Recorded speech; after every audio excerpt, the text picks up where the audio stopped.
이 시간에 하나님의 말씀은 잠언서 11장 1절에서 3절 말씀입니다. 제가 가지고 있는 성경은 구약성경 921페이지 잠언서 11장 1절에서 3절. 1절은 제가 봉독하고 2절은 여러분들이 봉독하고 3절은 다 같이 합독하시겠습니다. 1절 제가 먼저 봉독합니다. 속이는 저울은 여호와께서 미워하시나 공평한 추는 그가 기뻐하시느니라.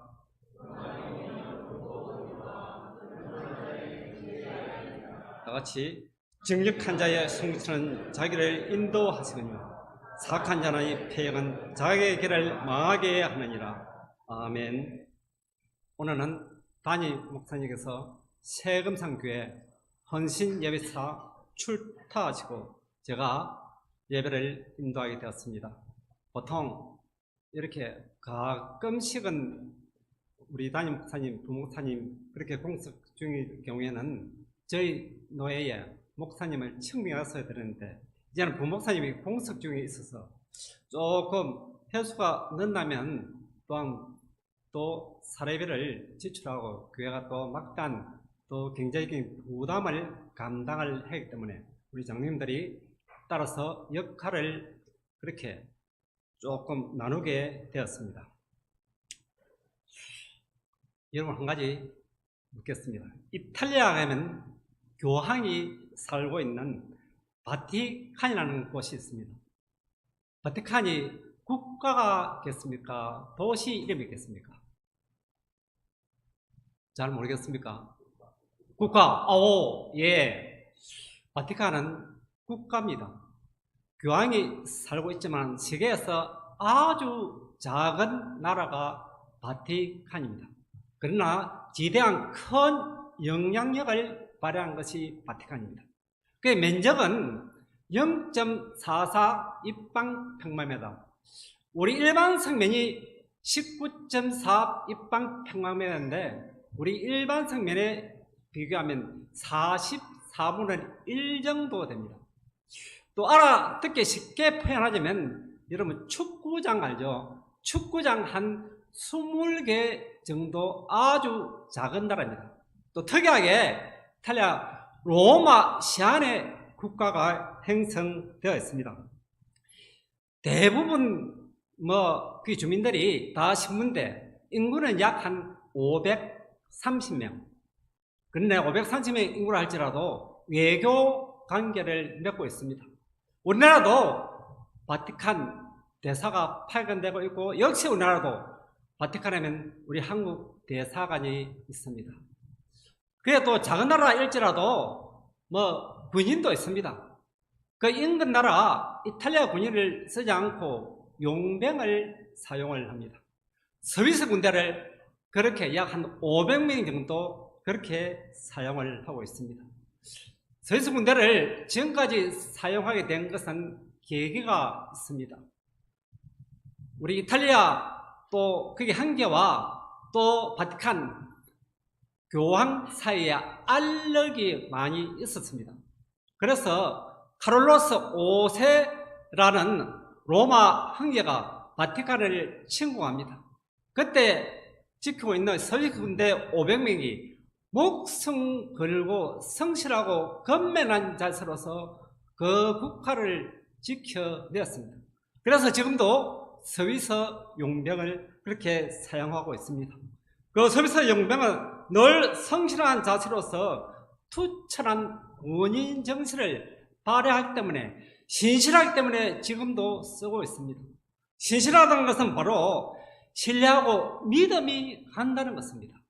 이 믿음이 간다는 것은 말로 해서 믿음을 생기라 그렇게 되어지고 주는 것이 아니라 행동으로 보여줄 때 그때 바로 믿음이 가는 것은 사실입니다. 오늘 본문의 또 말씀은 한번 돌아가서는 1절에 보니까 속이는 저울이 있고 공평한 저울이 있습니다. 성인으로 한 번에 말하면 행평성이 어긋난 저울이 바로 속이는 저울입니다. 2절에 보니까 교만한 자가 있고 겸손한 자가 있습니다.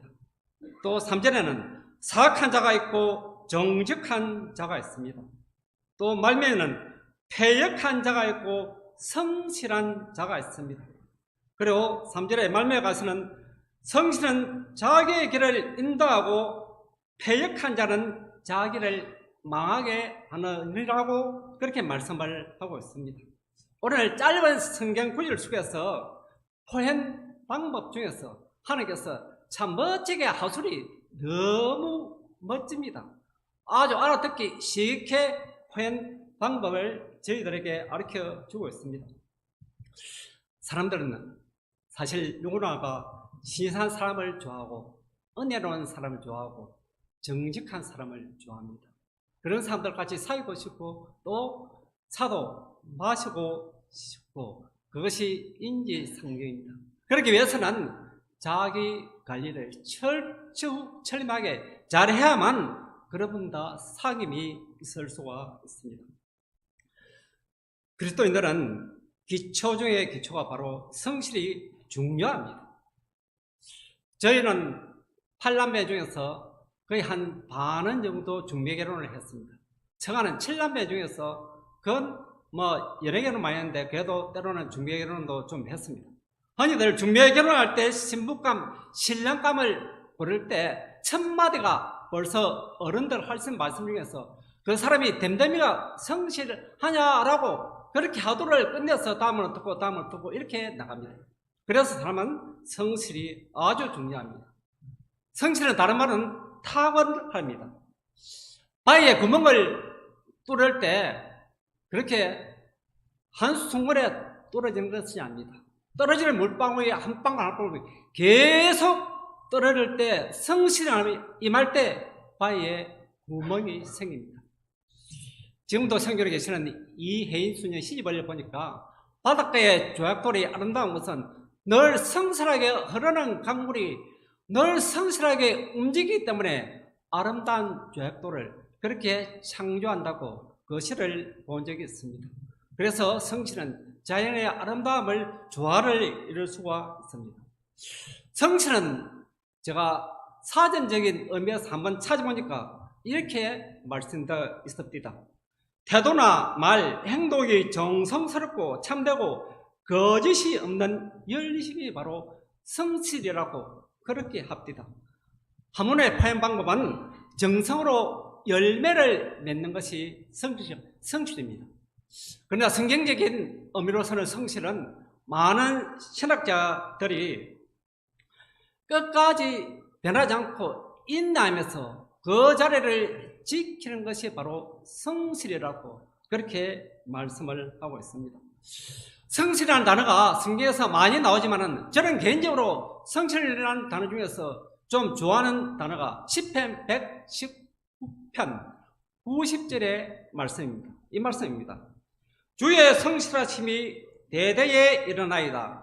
주께서 땅을 세우셨으므로 땅이 항상 있사오니. 참 성실한 것은 땅이 요동치지 않고 그대로 있듯이 늘 한결같은 것이 바로 성실을 뜻하고 있습니다. 저는 기업가 중에서 참 성실 건면한 자 중에서 우리나라 1, 2를 오늘 다투는 재벌 총수를 한 분을 소개하고자 합니다. 1992년도 연말입니다. 대통령 선거가 한참 진행될 때 그때 3파전이었습니다. 다 작고했습니다. 우리 김영삼 대통령, 김대중 대통령, 정규영 그렇게 현대글록 초대 회장 그분이 3파전인데 장날인데 저 밑으로 사방 쪽으로 내려갔는데 일반성 대양 교수쯤 되어서 선거 운동원들이 책을 나눠주고 있습니다.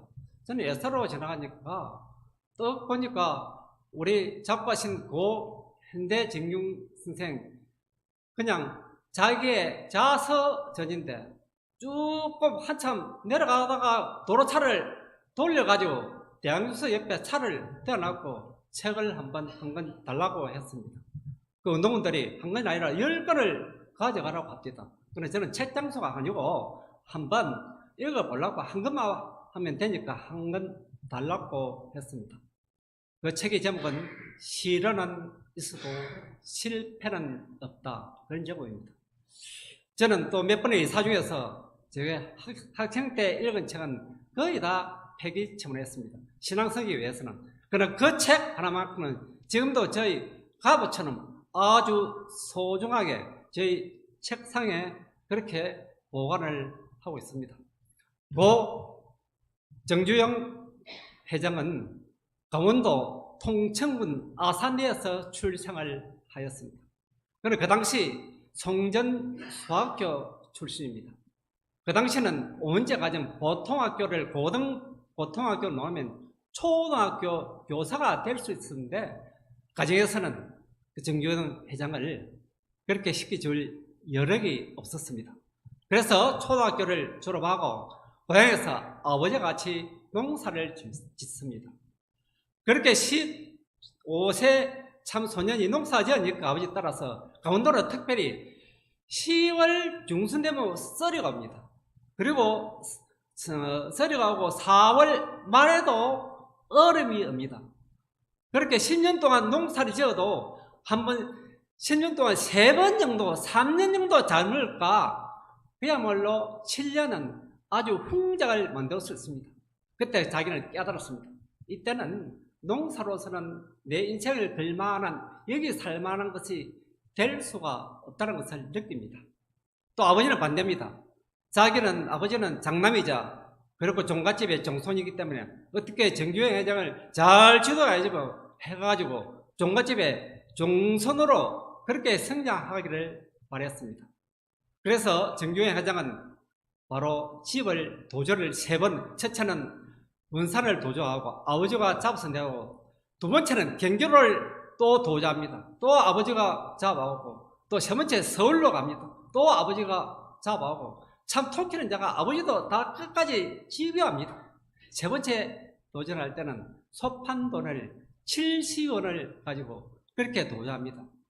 그런데 서울에서 주산 부계학원을 다니다가 3개월 만에 붙잡혀갔는데 그때는 거의 반타작하고 참 아버지가 울어 사니까 마지못해 그렇게 갑니다.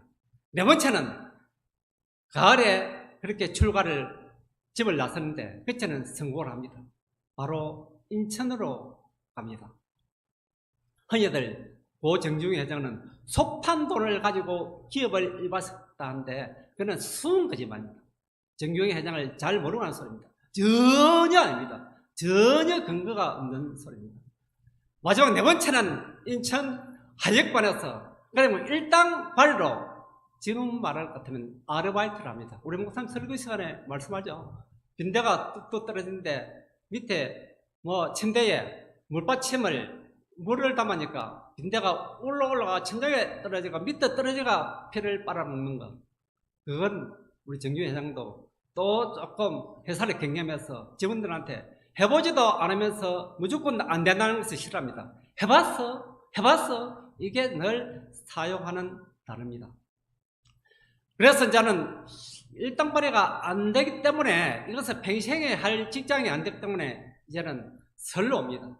서울에 가서 공식적으로 취직했는데 정말로 사원대는 쌀상해 복흥상해라는 그 상해에 면접을 보는데 사장님이 너희 자전거 탈 줄 아니? 그러니까 잘은 못타도 자전거 탈 줄을 압니다. 사실 자전거 잘 못타요. 그래서 면접 시험에 합격해가 복흥상해에 취직하는데 그때 깨달은 것이 자전거가 중요하구나. 매일 밤마다 선배한테 자전거 타를 연습합니다. 쌀을 실을 때는 그렇게 수직을 실어야 안 떨어지고 잘 되고 수평으로 치면 잘 떨어진다. 그렇게 자전거 연습 마스터하고 그리고 아버지인가 어머니한테 물려받은 특유의 성실하고 근면한 자세를 발휘합니다. 새벽 일찍부터 일어나가지고 출근을 최고 먼저 합니다. 그래서 쌀가게를 청소를 싹 다 하고 그 다음에는 창고에 또 창께 여러가지 곡물 종류를 일목요연하게 아주 정리를 멋지게 합니다. 그때 복흥상의 이경성 사장이 감옥을 합니다. 취직하고 6개월 때 장부를 맡깁니다. 장부를 맡긴다는 것은 그 사람을 신뢰한다는 것입니다. 그때는 바로 야간에 이제는 복식부기 하울에 나옵니다. 이제는 뭐 쌀가게가 그야말로 배추제 장사가 아니고 장부를 복식부기 너무 많아도 아주 알아보기 쉽게 그렇게 하니까 탐복을 합니다. 그리고 직원들은 퇴근하면 하토 치고 그리고 장기 뜨고 바둑 뜨지만은 그때는 또 정주행 회장을 리더십을 발휘합니다. 또 뭐 삼국지, 펄벌, 대지, 또 시문의 상록수, 나폴레옹 전기, 링컨의 전기 책을 읽습니다. 그때부터 리더십을 발휘합니다. 그때 정주행 회장 22살 때 기적이 일어납니다. 그 갱일상해가 바로 사장이 정주영 회장에게 가게를 인수합니다. 그 가게 이름이 바로 개복흥상해에서 간판을 바꿉니다. 갱일상해입니다. 경성에서 제일 가는 상해입니다. 그게 바로 현대그룹의 시초입니다. 현대그룹 시초는 정주영 회장은 신실이 미천이라고 자본이 만들어내고 그야말로 신용이 자본을 만들어내고 지하를 창출하고 정직한 마음이 지하를 창출하고 그렇게 기업 정신을 일으켜온 것이 현대그룹의 모체입니다. 경일상해 여러분 한번 안 들어봤어요? 목사님 설교 시간에 혹시 우리 오늘 예외 찬양을 인도하는 한민행제 할아버지 상해가 경일상해라고 들었습니다. 저도 우리 중고등부 설교 시간에 성민행제한테 할아버지께서 대구에서 경일상해 아니고 사람들이 좀 많이 있는 서울에서면 중소기업 큰 기업을 일발시킨데 대구에서 하는 바람에 가정폭업에 불가다라고 말씀을 했는데 바로 우리 한민행제 할아버지께서 그 경일상해는 우리 목사님 조남이 경자 일자이기 때문에 그래서 경일상해 하지 않나라고 생각을 합니다. 그래서 참 우리 작가신 정규 회장은 그 특유의 성실하고 근면하게 그게 우리 한국의 1번 다투는 재벌 총수가 되었습니다. 성경에서도 처음부터 아주 큰 일을 맡긴 사람들은 거의 없습니다.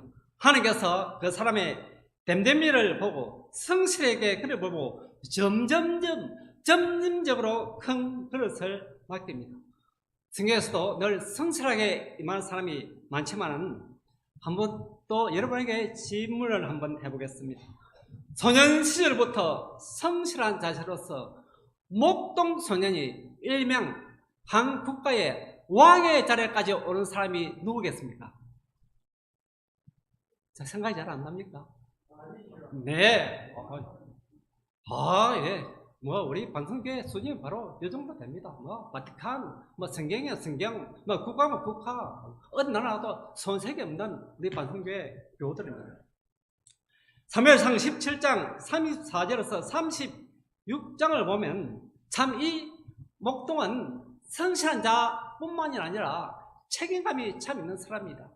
자, 이 목동 시절 때 또 봄이나 사자가 와서 양을 물러가면 경상도 말로 이 아버지를 비틀어 가지고 양을 새끼를 끌어가 가져옵니다. 그리고 사자의 턱처럼을 물고 늘려 가지고 한판성을 해 가지고 새끼를 구해냅니다.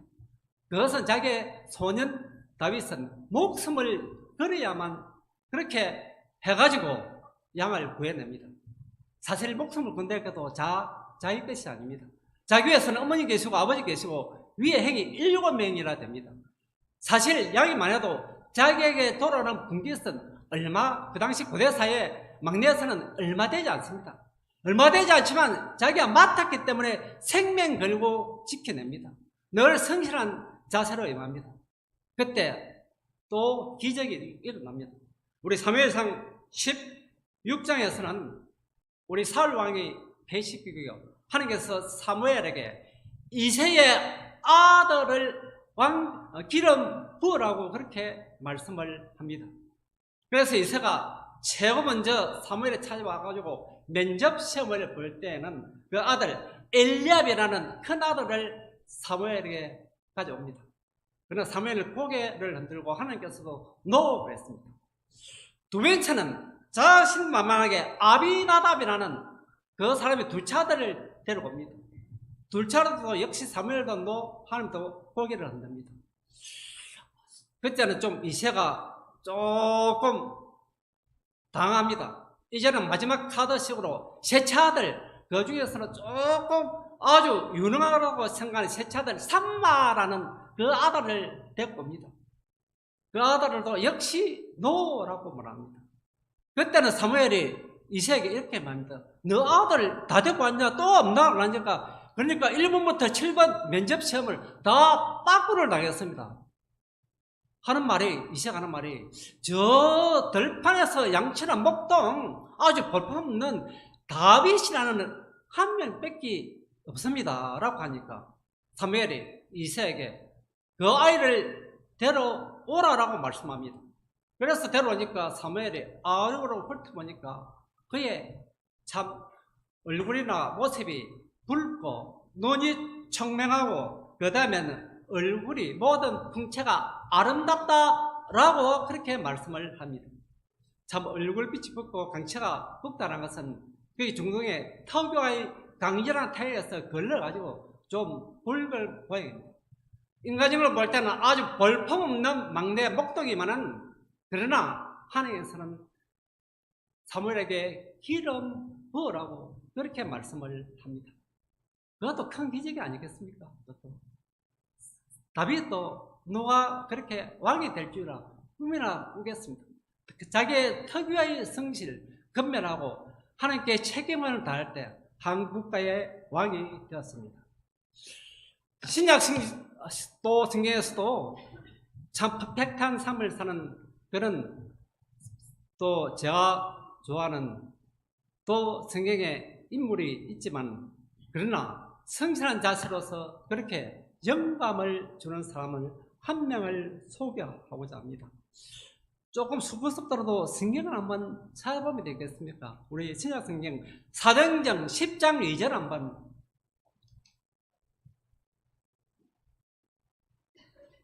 사도행전 제가 있는 성경은 신약 성경 204페이지 사도행전 10장 2절 찾으면 다같이 합독하도록 하겠습니다.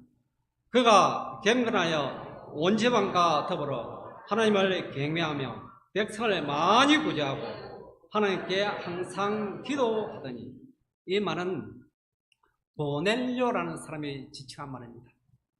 저도 참 성경 구절 중에서 이렇게 살고 싶어 합니다.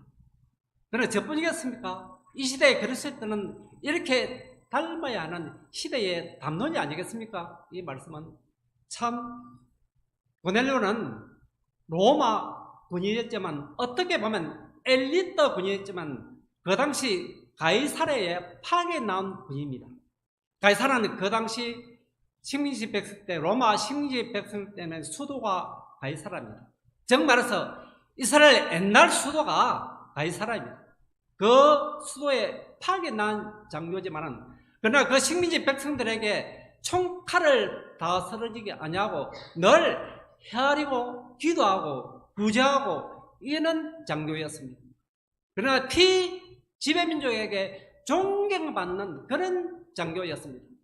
우리도 일본 36년 동안 식민지 백성을 삼았습니다.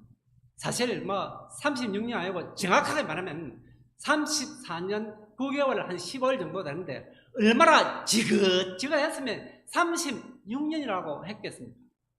그때만 해도 일본에서 파견난 군인도 있었고 경찰관이 있었습니다. 제가 역사를 잘 몰라서 그런지 몰라도 그 당시 1차차에서 우리 한국 사람에게 존경받는 일본 군인, 존경받는 일본 경찰관 한 명도 저는 못 봤습니다. 제가 역사를 잘 몰라서 그런지 몰라도 지금도 아마 우리 일반성 어느 지역에 가고 제가 가가지고 한 말씀 하는 거 하고, 그리고 우리 일반상 팔출소 직원이 가가지고 한 말 하는 거 말씀드린 거 하고는 받아들이는 느낌은 차이가 많이 날 거예요. 지금도 일제 산재에 경찰관이 그 흔적이 그 우리 국민들이 내리에 남아 있다는 것입니다. 이 고넬료는 그렇지 아니었습니다. 늘 식민지 백성을 위하고 늘 헤아리고 그런 분이고 참 존경받는 피지배민족에게 존경받는 이는 드뭅니다. 이제 말씀을 정리하겠습니다. 우리 인간들에게는 또 관계 속에서 살아가도록 하나님께서 만들어 놓고 있습니다.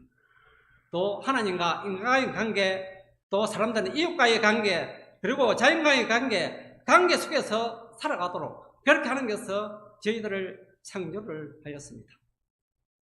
또 정교영 회장은 성실과 근면에서 터교에 그렇게 잘해서 기업과 정신을 이뤘지만 지금은 부족합니다. 지금은 인문학자들이 성실 근면하고 출세하려면 또 한 가지가 있어야 된다고 합니다. 그게 바로 공감 능력입니다. 그러나 성경은 다릅니다.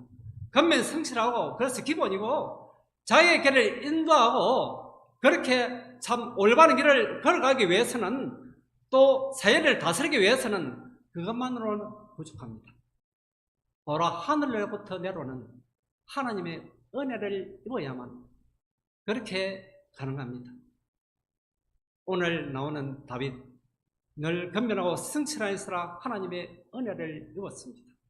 고넬료, 그가 맡은 군인 정치는 투철하고 참 엘리트 군인이지만 자기는 늘 기도하고 구제하고 그런 백성이었지만 하나님께 은혜를 입고 베드로에게 담력을 입고 이제는 가이사가 황제가 구세주가 아니라 비록 몰골이지만 예수님이 구원자인 것을 깨닫고 그것을 자기의 인생을 담론을 여겼습니다. 저희들도 이제는 하나님께서 주신 하늘부터 내려오는 신령한 은혜, 그렇게 가슴 벅찬 은혜, 늘 소용돌이 치는 은혜, 그 은혜 속에서 하나님의 세미한 음성을 듣고 하나님의 기쁘시게 하고 자기의 길을 인도하는 저와 여러분이 되기를 부탁을 드립니다.